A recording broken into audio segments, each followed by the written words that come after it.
kāryaṃ ca kāraṇaṃ caiva kartāraṃ karaṇaṃ kriyām utpādaṃ ca nirodhaṃ ca phalaṃ ca pratītya-samutpādaṁ.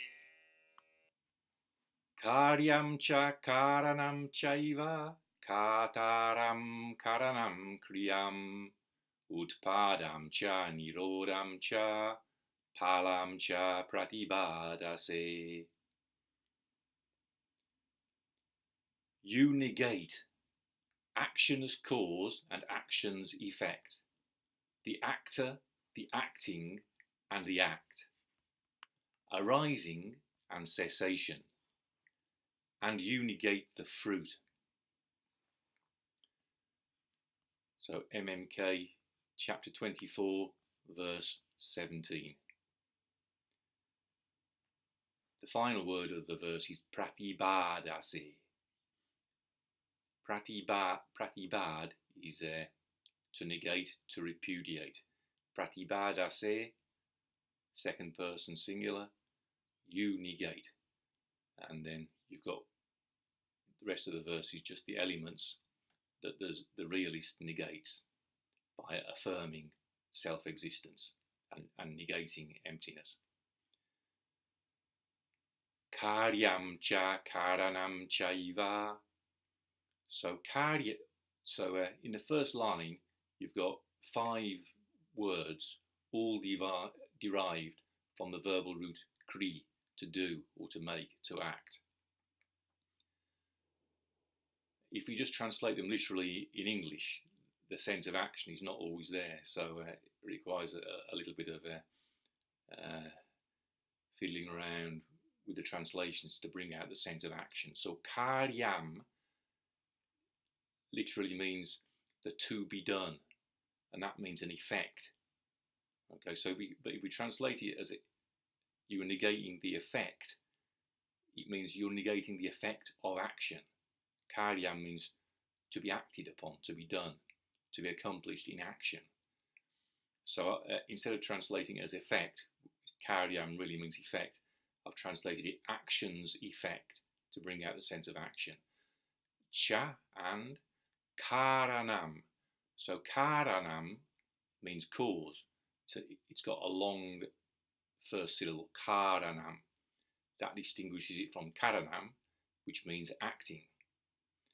So karaṇaṃ is cause, karaṇaṃ acting. And I've translated karaṇaṃ as action as cause, because again I wanted to bring out the sense in which Nagarjuna is emphasizing that action is totally tied up with emptiness, and self-existence of things precludes action. A world in which there are self-existent things is not a world in which we can act. Kāryaṃ ca karaṇaṃ caiva. So caiva is cha plus eva, and with emphasis. So you could translate both cause and effect, or in the original order, both effect and cause. So both effect of action and action as cause. Second pada, kartāraṃ. Kartāraṃ means the one who acts, the actor. karaṇaṃ, the acting.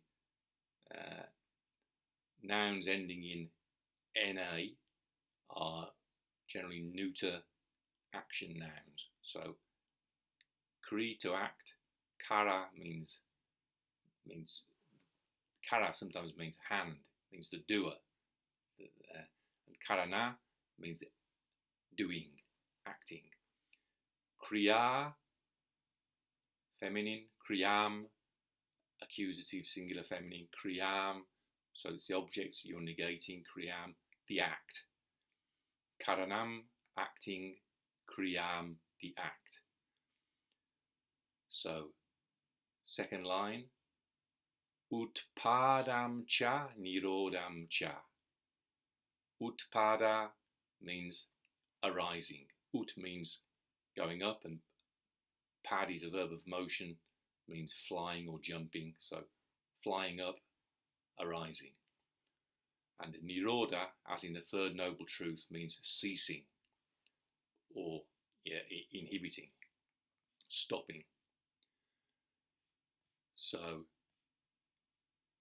utpādaṃ ca nirodhaṃ ca, arising and cessation. And in the second line, fourth pada. So every verse has two, what they call in Sanskrit, yuga pada, joint padas, a yoke of padas. So a pada is 8 syllables, a yuga pada is one line of 16 syllables. So each verse has 2 yuga padas, 2 lines with 4 padas. So the fourth pada says, phalaṃ ca pratītya-samutpādaṁ, and you negate the fruit. Phala is fruit. Kāryaṃ ca karaṇaṃ caiva, karaṇaṃ kriyām, utpādaṃ ca nirodhaṃ ca, phalaṃ ca pratibādhase. You negate action as cause and action's effect, the actor, the acting and the act, arising and cessation, and you negate the fruit. So when we talk about utpādaṃ and nirodha, the very first words in the dedicatory verses of MMK is an-utpādam, an-nirodhaṃ, an-utpādam, an-ucchedam, a-śāśvatam, an-ekārtham, an-ānārtham, an-āgamam, an-nirgamam. Yaha pratītya-samutpādaṁ, prapañcopaśamaṁ śivam, deśayām saṁbuddhas, tam vande, vadatāṁ, varam. So those dedicatory verses are always worth coming back to. They really encapsulate the whole of MMK. But the opening words is a-nirodham, an-utpādam. Not nirodha, not utpada, or beyond nirodha, beyond utpada. So beyond cessation, beyond arising, beyond death, beyond birth. So utpada nirodha could also suggest birth and death. But in any case, the important point to grasp is that what's being negated in the teaching of emptiness is the arising or birth and the cessation or death of things as things in themselves. So a flower, for example, is empty of its own self-existence. There's a very nice video of Thich Nhat Hanh explaining that on YouTube. If you Google emptiness is not nothing, Thich Nhat Hanh. So because a flower is empty of its own self-existence, it does not arise as a separate thing, and it does not die as a separate thing. It does not arise and it does not cease as a self-existing flower. So that is the sense in which the teaching of dependent arising, aka emptiness, is beyond death and beyond birth, beyond cessation and beyond arising. But that is not to deny arising and cessation as empty dharmas. So, for example, the whole process of pursuing the Buddha's enlightenment begins with the arising of the Bodhi mind, bodhicitta, the will to the truth.